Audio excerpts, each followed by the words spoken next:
Hello guys, welcome to my next video. Guys, make a like and subscribe the channel for for the convenience to get the next video. Now students, the topic of the class is users of accounting information. Users. First of all, I would like to ask one question: why are you preparing accounts? Accounts क्यों बना रहे हो? क्यों बना रहे हो? There are number of reasons. These reasons we have learned in the functions of accounting, advantages of accounting. ठीक, ये फंक्शन है इसका. फंक्शन क्या है कि सिस्टमेटिक वे में अकाउंट्स को रखना, गवर्नमेंट के टैक्सेस वगैरह को पे करना पड़ता है, प्राइस फिक्स करने में मैनेजमेंट की हेल्प करता है. तो वही सारे रीजन हैं. तो banks, management, owners, employees, all these are the parties who are willing to have some information from our accounts are called users of accounting information. Now students, there are the two categories of the users of accounting information. First, internal users who are the part of the organization, who are working in the organization. Owners, they are not separate from the organization, they are the part of the family. Management, employees, these all are the internal users of accounting. Now we are learning in detail why the owners are called the users of accounting information.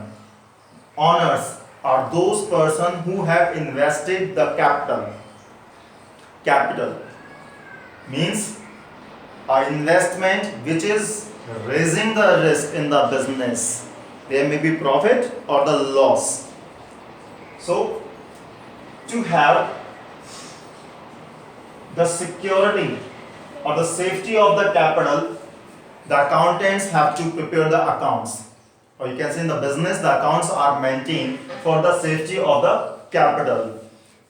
By preparing the balance sheet, everyone comes to know about the financial position of a business. That financial position shows you the amount of capital. So the safety of capital is made by the maintaining the accounts in a systematic way. Account से ही पता चलता है कि आज हमारा अपना खुद का कितना है और कितने उधार हैं. हिसाब लगा देते हैं, हिसाब लगा लो कि अपना खुद का कितना और बाहर वालों का कितना. तो अपना निकाला, ठीक है, सेफ्टी होगी कैपिटल की, हमें मालूम पड़ गया आज हमारे ऑर्गेनाइजेशन में कितना अपना ओनर्स का फंड है. That is internal liability of the firm. Internal liability. Award of the risk as well as always owners are willing to have some award for the risk borne by them. Capital लगाई है तो profit भी हो सकता है, losses भी हो सकते हैं. अब लॉस हो सकता है, उन्होंने रिस्क लिया है और एफर्ट्स किए हैं, तो जो ओनर्स हैं उनको अवार्ड मिलता है. Award in the form of profit. और ये अवार्ड ऑफ रिस्क क्या कहलाता है? This is called profit. There may be losses in some time. Loss का ही रिस्क होता है, ठीक है. तो ये पता चलता है ट्रेडिंग और प्रॉफिट एंड लॉस अकाउंट से. तो ऑनर्स हमेशा ये चाहते हैं कि हमारी कैपिटल कितनी है कितनी नहीं, अकाउंट से पता चलेगा, और जितना उन्होंने रिस्क लिया उसके हिसाब से कितना प्रॉफिट हुआ, कितनी अर्निंग हुई है, ये trading and profit and loss account से पता चलता है. Next users of accounting information is management. Management, production management, sales management, sales department, you can say marketing, human resource, finance, etc. All these managers or the departments are always willing to read or analyze, we can say, the accounts of the business to have some decisions in regarding cost control. Production department accounts इसलिए देखता है कि उसको check करना चाहता है कि cost कितनी आई, ओवरऑल कॉस्ट कितनी आई, पर यूनिट पर प्रोडक्ट कॉस्ट कितनी आई. सेलिंग प्राइस फिक्सेशन में आसानी रहती है. Management after checking the cost of any product per unit check the add some profit with a fix percentage and determine the sales price. कुछ decision लेने में आसानी होती है. डिसीजन जैसे मैनेजमेंट ने देखा कैश फ्लो पोजीशन अच्छी है, ठीक है, लोन का पेमेंट कर दो. ठीक है, कैश फ्लो पोजीशन अच्छी है, ठीक है, हम अपने कस्टमर्स को गुड्स उधार बेच सकते हैं क्योंकि हमारे पास अच्छे खासे कैश है, ठीक है। यदि कैश फ्लो पोजीशन डाउन है तो हम उधार नहीं बेचेंगे, नकद बेचेंगे। बहुत सारे डिसीजंस होते हैं और मैनेजमेंट आज की financial position as well as profitability को चेक करते हुए ये डिसाइड करता है कि नेक्स्ट प्रोजेक्ट पर इन्वेस्ट करना है या नहीं। A number of decisions are taken by the management in regarding investment on a new project to expand the business, for the diversification of the business, etc. Next, employees and the workers. Employees. Now there is a question in the mind why the employees are interested to know, to see the accounts of the business as they are getting the fixed salary. क्यों जरूरत होती है जब employees को आप fix rate से salary पे कर रहे हैं? Yes, many times it happens. कई बार ऐसा होता है बिजनेस में प्रॉफिट ज्यादा हो गया तो एम्प्लॉइज बिलिंग होते हैं कि ज्यादा सैलरी बढ़ जाएगी, पर सैलरी बढ़ाई तो बेटा वो आगे तक फिक्स रेट से बढ़ती है और मैनेजमेंट कभी ये रिस्क नहीं लेना चाहता कि वो अचानक से ज्यादा सैलरी बढ़ाए। माना 2 लाख प्रॉफिट होता था, 2000 की सैलरी होती थी, आज 10 लाख का प्रॉफिट हो गया तो 10,000 सैलरी कर दोगे, फ्यूचर में लॉस हो गया तो उसकी सैलरी कम होने वाली नहीं है। तो इसमें क्या होता है, management many times make a promise to the workers और the employees that if there is any profit और good profitability of the business, then a part of the profit shall be given to them instead of increasing the salary at a high rate, they shall be given a part of the profit that is called bonus. Management ने promise कर दिया अपने employ से कि यदि profit ज्यादा होता है किसी साल में तो बहुत ज्यादा सैलरी ना बढ़ाकर कुछ फिक्स रेट से प्रॉफिट का एक हिस्सा दे दिया जाएगा उन्हें, that is called bonus. A part of the profit shall be given to the employees. अब मैनेजमेंट अचानक से कह दे कि नहीं साल प्रॉफिट नहीं हुआ है तो एम्प्लॉयज क्या चाहेंगे कि सर अकाउंट शो कीजिए, हमें नहीं मालूम कि प्रॉफिट हुआ है या नहीं हुआ है, हम अकाउंट्स देखेंगे और जज कर लेंगे। That's why the employees and the workers see the accounts because they are interested to get bonus, a part of the profit. Next,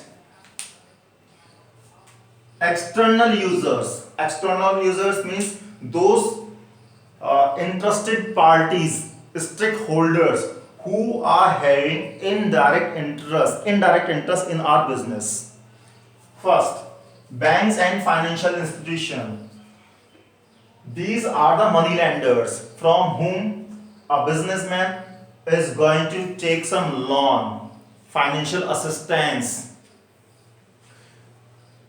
For the financial assistance, these financial institutions or banks or others are always willing to know the profitability as well as the financial position of our business, so that they can make them assured that we are going to pay off their installments or the loan. Means to say, जब भी हम इनसे कोई भी businessman इनसे loan लेने जाता है तो वो अकाउंट्स इसलिए देखते हैं कि ताकि वो एश्योर हो जाए कि हमारे बिजनेस की फाइनेंशियल पोजीशन साथ के साथ प्रॉफिटेबिलिटी अच्छी है और हम उनको टाइम से उनके लोन का इंटरेस्ट पे कर पाएंगे या नहीं कर पाएंगे, फाइनल इंस्टॉलमेंट वगैरह। Next, investors. इन्वेस्टर्स जनरली जो हमारे बिजनेस में इन्वेस्ट करते हैं, for example in a company a number of person purchases the shares. Share is the part of the capital, share is the part of the capital. जैसे Reliance company के आपने shares purchase कर लिए, कहीं के शेयर्स परचेज कर लिए, वो कब परचेज करेंगे, जब आप उसके अकाउंट से सेटिस्फाई होंगे कि हाँ उसको प्रॉफिट भी हो रहा है और उसकी फाइनेंशियल पोजीशन भी अच्छी है और हमारी कैपिटल सिक्योर रहेगी और हमारी रिटर्न अच्छी होगी। इन्वेस्टर्स जो हमारी कंपनी के शेयर्स, डिवेंचर्स वगैरह परचेज करते हैं या हमारे बिजनेस में पैसा इन्वेस्ट करते हैं किसी भी फॉर्म में, in any form. Next, creditors. Creditors are those suppliers who supply the goods to us on credit basis.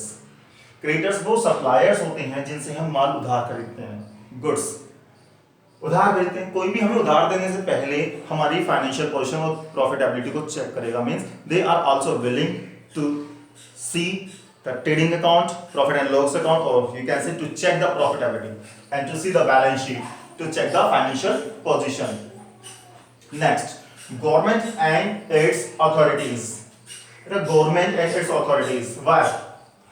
अलग अलग पर्सन, चाहे वो जॉब कर रहा हो, बिजनेस कर रहा हो, सबका रिकॉर्ड मेंटेन किया जाता है कि किसको कितनी अर्निंग हो रही है। बिजनेसमैन का रिकॉर्ड मेंटेन करने के लिए उसके अकाउंट चेक किए जाते हैं कि ठीक है कितने बिजनेसमैन को कितनी कितनी अर्निंग हो रही है, ताकि कंपाइलेशन तैयार किया जा सके नेशनल लेवल पर, और नेशनल लेवल पर कंपाइल किया जा सके और पता चल सके कि कितनी इनकम हुई है और पर कैपिटा इनकम कितनी हुई है, कि पर पर्सन एवरेज कितनी इनकम हो जाती है। इसलिए गवर्नमेंट को भी डेटा कलेक्ट करना होता है, और गवर्नमेंट ये डेटा कलेक्ट करती है अलग अलग कंपनीज या बिजनेस के अकाउंट्स के थ्रू, कि अलग अलग बिजनेस को कितना प्रॉफिट एवरेज हो रहा है।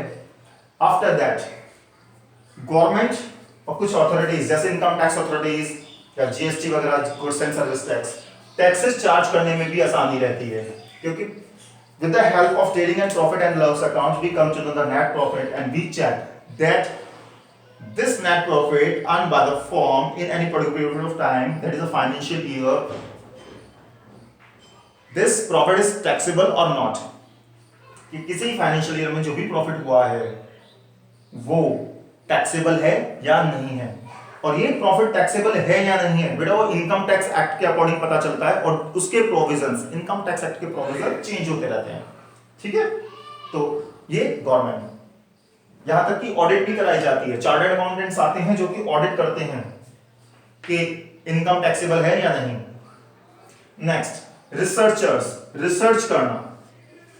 Many times researchers do their research in regarding many things with the help of the accounts of many businessmen or the many entrepreneurs, many companies. Research में आपको बेटा डिटेल में बता दें कि आप यदि आज बिजनेस करना चाहो और आप ये देखना चाहो कि सर कितनी कंपनीज ने कितना इन्वेस्ट करा हुआ है और कितना कमा लेती हैं, या कितना उधार लेती हैं, कितना कमा लेती है, कितना ब्याज दे देती हैं, दुनिया भर की रिसर्च होती है बेटा।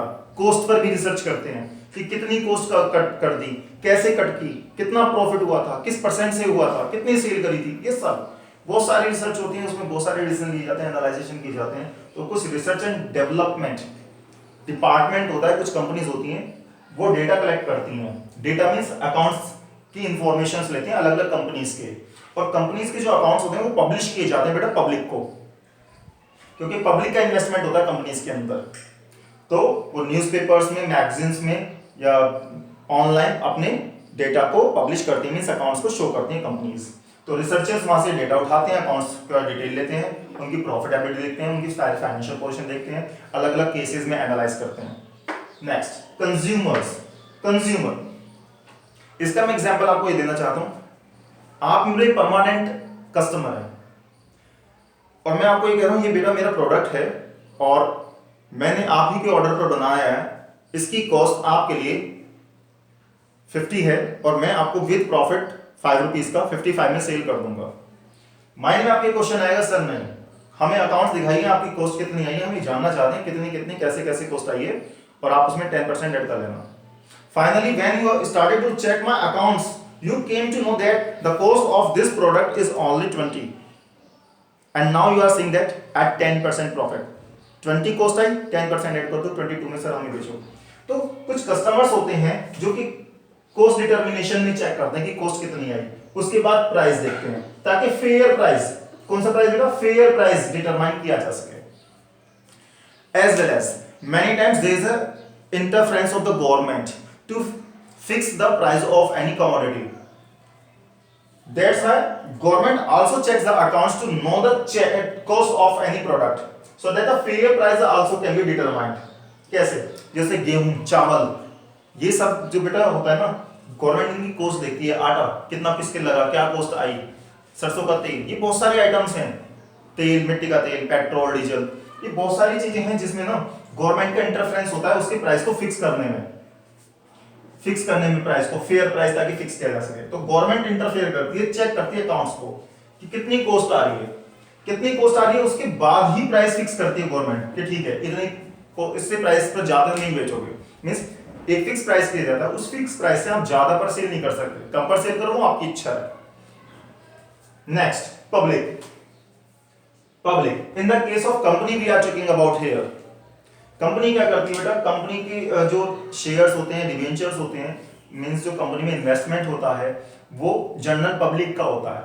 तो पब्लिक इंटरेस्टेड होती है कि अलग अलग कंपनीज की जो फाइनेंशियल पोजीशन है, प्रॉफिटेबिलिटी, वो पता चले मीन्स उसके अकाउंट्स के थ्रू। तो ये जो इंफॉर्मेशन हमने इससे लास्ट क्लास में पढ़ी थी, information regarding profitability as a financial positions, this all the informations are analyzed by these all the users of accounting informations. Now this topic has been completed. Hope you have got all these topics in detail. Thank you.